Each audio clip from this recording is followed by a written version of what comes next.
श्रीमती मालती जोशी जी की स्मृति में आज ये जो सभा आयोजित की गई है, उसमें मैं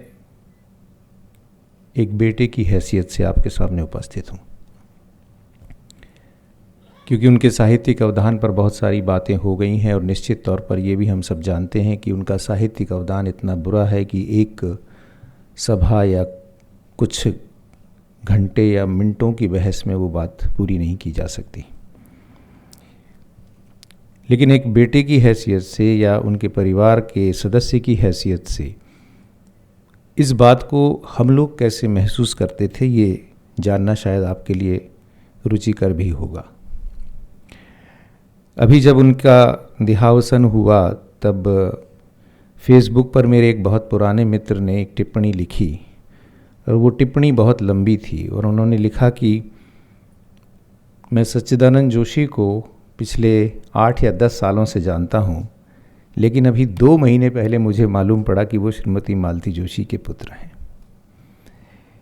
लगभग कुछ ऐसी ही बात लगभग 6 साल से मेरे साथ मंत्रालय में काम कर रही एक संयुक्त सचिव ने कहा कि हम लोग रोज़ मिलते हैं, रोज़ आपस में बात करते हैं और इतनी देर हम लोग ऑफिशियल बात करते हैं, पर मुझे कभी मालूम नहीं पड़ा कि आप श्रीमती मालती जोशी के पुत्र हैं। अभी जब 15 दिन लगातार कई लोगों का आना हुआ तो उसमें मेरे बचपन के कई सारे मित्र भी आए, और वो श्रीमती मालती जोशी के देहावसान पर श्रद्धांजलि व्यक्त करने नहीं आए,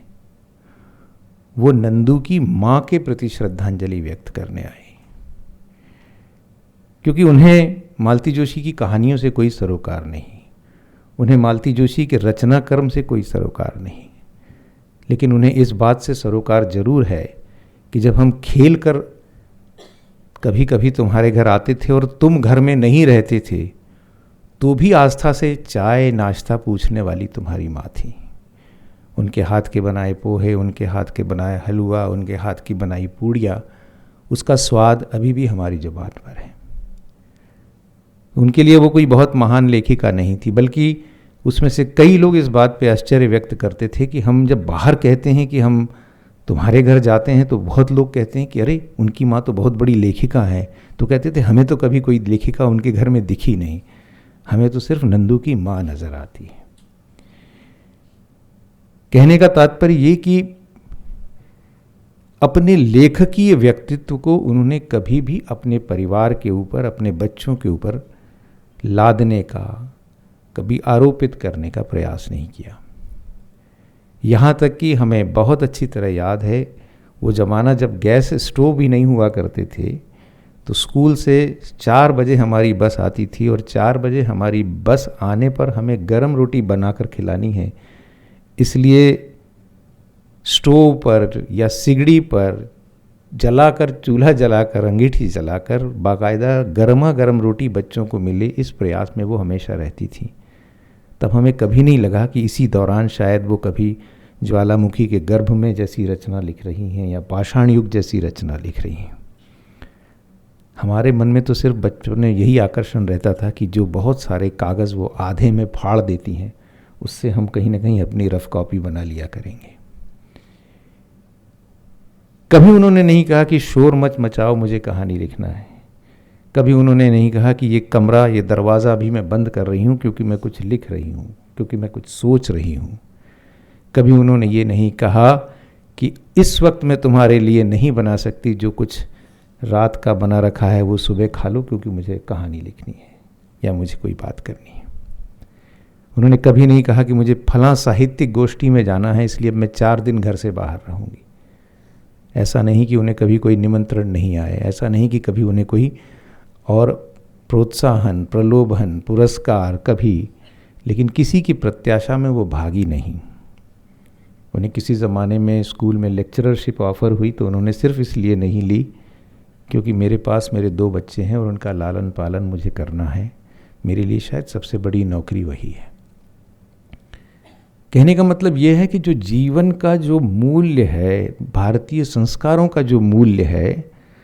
उन भारतीय संस्कारों के मूल्य को देने के लिए आपको कोई एक अलग से पाठशाला या अलग से कोई इंस्टीट्यूशन नहीं खड़ा करना पड़ता।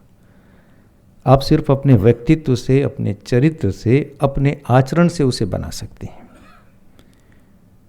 हम दोनों भाई हैं, इसलिए शुरू से हमें इस तरह की शिक्षा दी गई ताकि हमारा चरित्र या हमारा व्यक्तित्व ऐसा रहे कि घर में कभी कोई लड़की आए तो उसे असुरक्षित महसूस ना हो। हमें हमेशा इस बात के लिए बताया गया कि आपकी कंपनी में, आपके सानिध्य में कभी कोई असहज महसूस करेगा तो ये तुम्हारी हार नहीं होगी,